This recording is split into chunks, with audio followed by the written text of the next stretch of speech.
in his game maybe you would want to add to yours in the league? Man, I think Luka. I mean, Luka's amazing and he's incredible. I think the way he can not only score the ball, but also the way he passes. And I think the thing about him is, like, he's not the fastest, he's not the most athletic, but he can get his defender to move where he wants him to go, and he takes up that space, and he does a really good job of either keeping the defender behind him or keeping him to the side. So I think that's something I can certainly learn from. Like, I always kind of want to run away from the defense rather than absorbing the contact and taking up the space that they give me. So I think, obviously, he's pretty incredible. He averages like a 30-point triple-double. So he makes it look pretty easy, but I can promise you it's.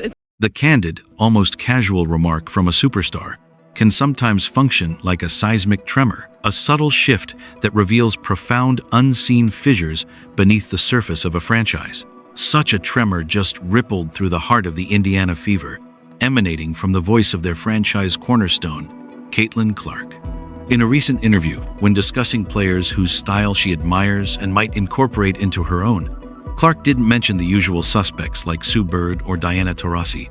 Instead, she pointed directly to a figure from the NBA, Luka Dončić of the Dallas Mavericks. "Man, I think Luka's amazing," Clark said, her analysis revealing a deep study of his game. "He's not the fastest, he's not the most athletic." So, Caitlin Clark and Stephanie White, they are obviously player and coach for the Indiana Fever. Stephanie White and Caitlin Clark are two people that are most definitely going to be on the Indiana Fever next year. There is no way in hell that you fire Stephanie White before giving it a good go. There's no way in hell you do that, especially because there is absolutely, on a personal level, mutual respect from Caitlin Clark and Stephanie White.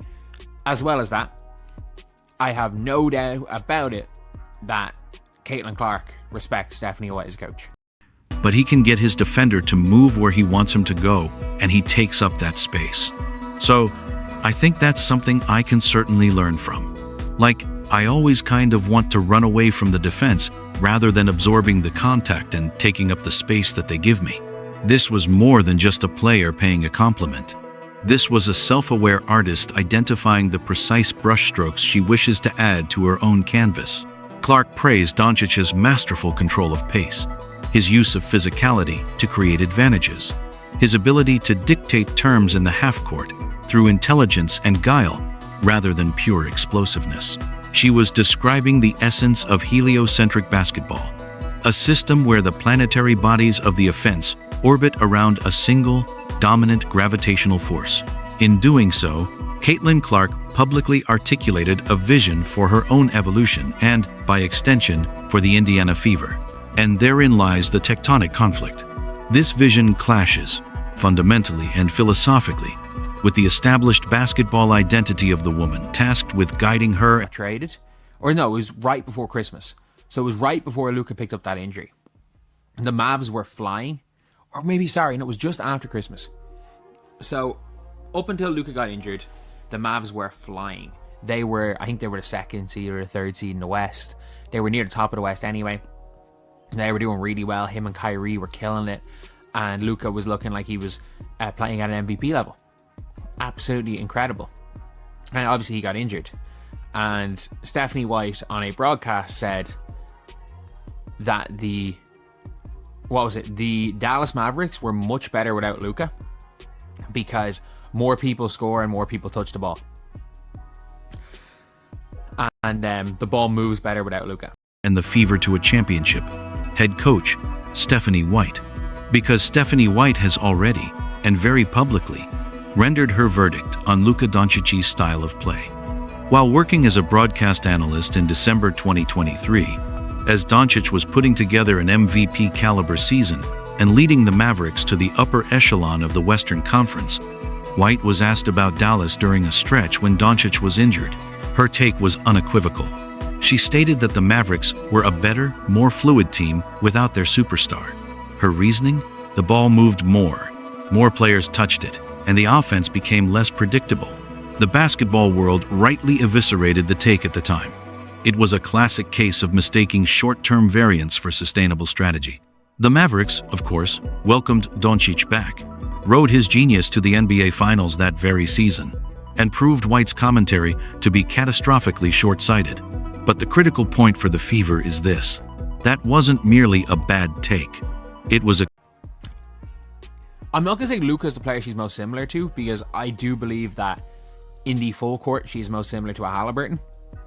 But you can tell that Caitlin Clark likes to dominate the ball. And the way she works best in the half court is not through a motion offense, not through being an off-the-ball player, not being Stephen Curry. Because, by the way, Caitlin Clark is as close... Saying Caitlin Clark is Stephen Curry is like saying Trae Young Stephen Curry.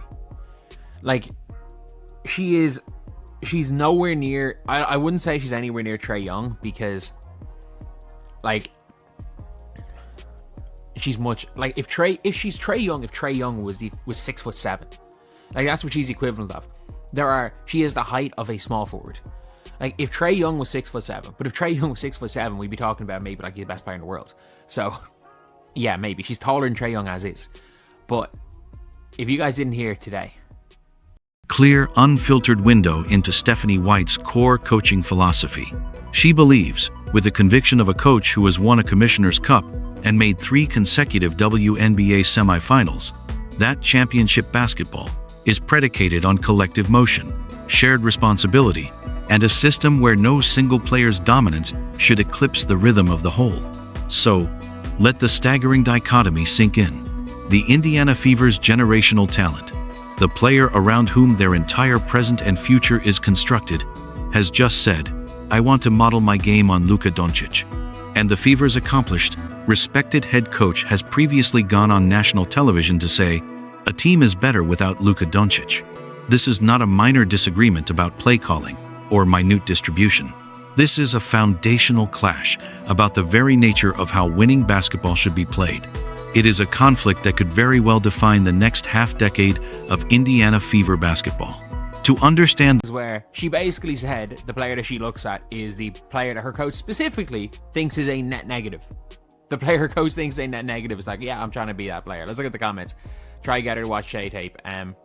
Is she more like Luka Dončić? Caitlin Clark is nothing like Stephen Curry. Like, not even remotely close to Stephen Curry. They don't play anything alike. Like, it's like saying, I'm trying to think of just a comparison to Stephen Curry. It's like saying Jimmer and Stephen Curry played anything alike. Jimmer just comes off screens and shoots from 30. Like, Steph Curry is this off-the-ball mover, came into the league as a 2 guard, is actually a point guard. Like, Caitlin Clark's like a Halliburton type point guard. It's mad. She is nothing. She shoots from far. She's nothing like Stephen Curry. 2 favorite players, respective leagues. Caitlin Clark and Dončić get more hate from keyboard warriors. I mean, Jimmy High Roller is single-handedly saving Luka Dončić's legacy. the depth of this philosophical rift, we must first dismantle a persistent and damaging misconception about Caitlin Clark's game: the lazy comparison to Stephen Curry. This analogy, often made because both players shoot from breathtaking range, is not just imperfect, it is actively misleading and sets false expectations for both Clark and the system she should operate within. Steph Curry is arguably the greatest off-ball player in basketball history. His game is a symphony of perpetual motion. He exhausts defenders by sprinting through a gauntlet of screens, constantly relocating and creating chaos without needing to dribble. He is a shooting guard in point guard's clothing, whose genius lies in making defenses scramble and compromise themselves to account for his movement away from the ball. His is a system-dependent style that requires specific actions and setups to unlock its full, devastating potential. Caitlin Clark could not be more different. She is, at her soul, a heliocentric point guard. She is most lethal and most in command with the ball in her hands, surveying the court from the top of the key, using the threat of her deep shot to bend defenses, and making high-level reads out of pick-and-roll actions. Her game is about control, tempo control, space control, defender control. So he blocked me. Actually, I got hit in the Angel Reese block wave yesterday. For what reason, I don't know. I haven't tweeted about Angel Reese in months, other than dunking on people with Angel Reese in 2K. But yeah, I got hit by the block wave yesterday. But yeah, it is one of those things where people watching Shea tape. Caitlin Clark does not have the body control to be Shea. I mean that. She doesn't have... There is... For lack of a better word, like there... She doesn't have the shiftiness. Like Caitlin Clark, her athleticism is stop-start. the constant go, go, go, go, go. Like, Caitlin is a relentless pace type player. She can play at a breakneck pace. She sprints. There's no player in the league that can do as many sprints as Caitlin Clark can. She's go, go, go, go, go, go, go, go, go, and she makes sure everyone has to go with her. And if you run with her, she will get you free. Shea is kind of slower, shiftier, can get to his spots, can move around in the half court. Caitlin Clark does not have the body control, and she's never going to have the body control. Like, if we're talking WNBA to Shea, that's where you're looking at, like, your Pages of the world. Your Courtney Williams is just a good mid-range shooter. She is not looking to run away from the ball. She is looking to wield it as a weapon. A more accurate, though still imperfect NBA comparison would be to Trae Young, with one transformative caveat. Caitlin Clark is listed at 6'0", possessing a significant height and size advantage over Young. As the original commentary astutely noted, if Trae Young were 6'0", with his vision and shooting, we'd be discussing a perennial top 5 player. That size changes everything: finishing ability, passing angles, and the potential to absorb the very contact Clark mentioned wanting to embrace. This is why the Luka Dončić comparison resonates with such clarity. Neither Doncic nor Clark wins with elite vertical athleticism or blinding speed. They win with pace, intellect, footwork, and an almost prescient understanding of geometry and leverage. They use their bodies to shield defenders, create passing lanes, and dictate the terms of engagement. When Clark says she needs to learn to absorb contact rather than flee from it, she is speaking the language of Luka. She is identifying the bridge between her current all-star level and a potential MVP zenith. Stephanie White is no novice. Her resume commands respect, and there is no indication that Caitlin Clark disrespects her. The problem is that respect and philosophical alignment are not synonymous. White has built her success, a Coach of the Year award, in their movement like a Shea. Like, Paige is probably your best example of it. But imagine if Shea never, instead of focusing on mid, never shot the three or never went to the basket. That's what Paige Beckers is. Like, and was mediocre, below average on defense. Like, Paige is Timu Shea. But in terms of how they play, absolutely. Again, Caitlin is, like, if Caitlin can become a Luka type player in the half court, I don't think she will. Luka's too big and strong, finishes too well at the basket. And I still think that Caitlin, her peak is I don't think Caitlin's ever going to be the best half-court player in the WNBA. I don't think that's a thing that's going to happen. I think Caitlin is looking at these players trying to get better. I think as much as anything, what we saw from Caitlin as a rookie, all she needs to do is be better at going left and taking left-hand layups, be a little bit better at shooting going right so that she's the threat, and get a little bit better on defense. And that player, with the right players around her, is the best player in the world. Like, I think she was close. Was close enough as a rookie to be the best player in the world that you don't need wholesale changes to her game, which I think she tried to make coming into her second season. And it was the biggest problem when I remember talking about the Angel Reese workouts. I was like, and the problem I felt with the Angel Reese workouts was that she was trying to build Rome in a day. And she came into last season still unable to score layups. Like, she was spamming this dribble, hezzy, sidestep bullshit, and she couldn't make layups. I'm like, so you're shooting this sidestep thing at like a 25% rate.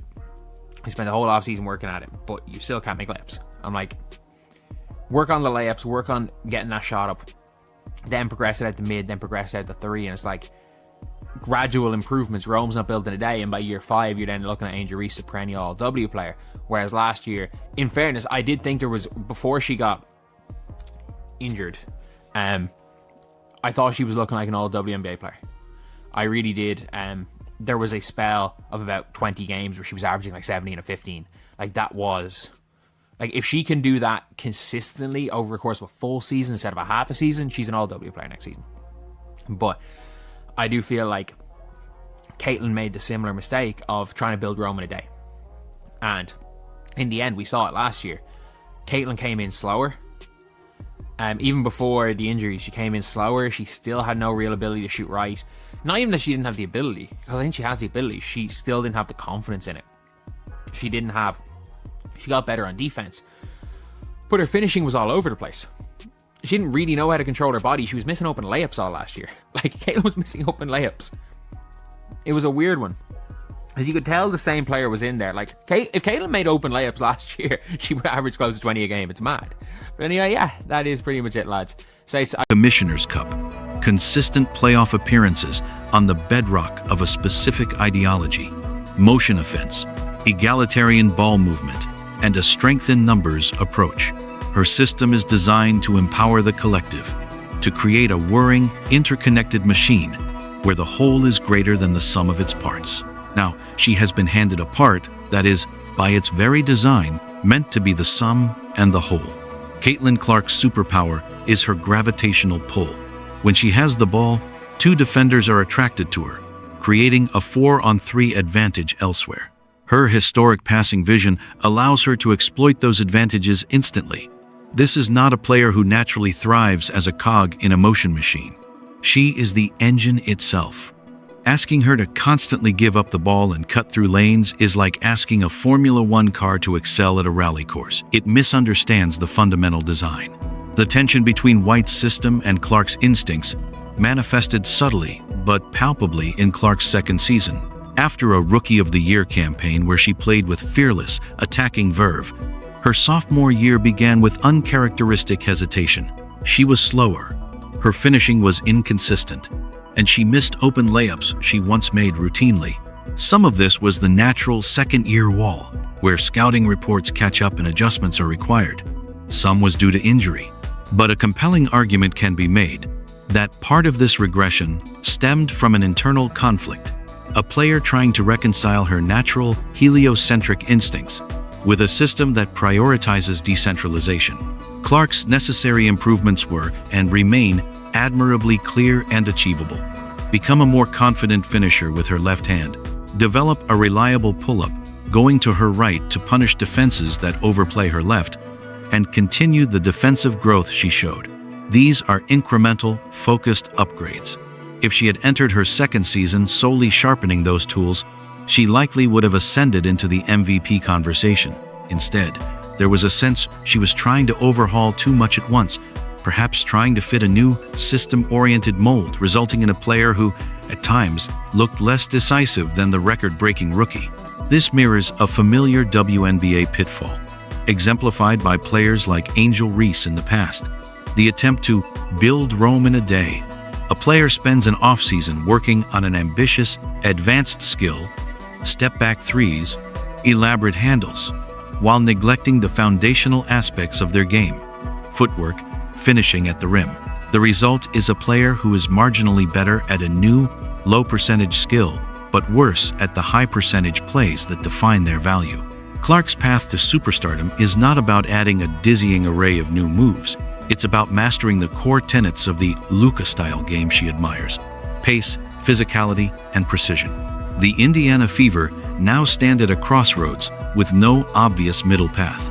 The franchise player and the head coach have publicly endorsed two diametrically opposed models of offensive excellence. Model A, the Dončić model, heliocentric, star-centric offense. The system is built to maximize one transcendent talent's ability to create advantages. It accepts occasional isolation, high usage, and stylistic stickiness in exchange for elite efficiency, staggering assist numbers, and the sheer unpredictability of genius. This model has carried teams to championships and produced MVPs: Doncic, James Harden, Nikola Jokic. It works if and only if you have a player capable of bearing that immense load. All evidence suggests Caitlin Clark is that player. Model B, the White motion model. Systemic, collective offense. The system itself is the star. It prioritizes constant player and ball movement, seeks to create shots through pattern and timing, and aims to have multiple players scoring in double figures. It reduces dependency on any one individual and can be devastatingly effective with the right personnel. It is the philosophical opposite of hero ball. Stephanie White is not getting fired, nor should she be based on one underwhelming season marred by injury. She is a proven, high-level WNBA coach. But the uncomfortable question Indiana's front office must grapple with is not about White's quality, but about fit. Is she the right coach to unlock this specific player's historic potential? Phil Jackson was a legendary coach, but his triangle offense would have stifled James Harden. The inverse is also true. The Fever must make a conscious, strategic decision. Are they fully committed to building a heliocentric universe around Caitlin Clark? This would mean acquiring personnel, screening bigs, defensive specialists, spot-up shooters who perfectly complement her skills, and crucially, empowering her with the on-court autonomy that stars of her caliber require. This would require Coach White to adapt her system, incorporating more spread pick and roll, more isolation clearouts, and a tolerance for Clark dominating possessions in crucial moments. Or are they committed to the Stephanie White system, hoping that Clark can gradually adapt her game to become more of an off-ball mover and cog within the machine, even if it mutes some of her most unique gifts? This is a riskier proposition, as it asks a revolutionary talent to conform to a convention. Trying to straddle both philosophies is the surest path to mediocrity. It would produce a confused team and a frustrated superstar who, in 3 years' time, holds all the leverage. Clark is the face of the league, the driver of record attendance, and the franchise's most valuable asset.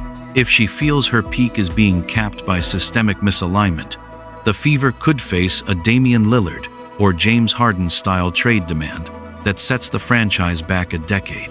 Caitlin Clark's interview comment was a gift of clarity.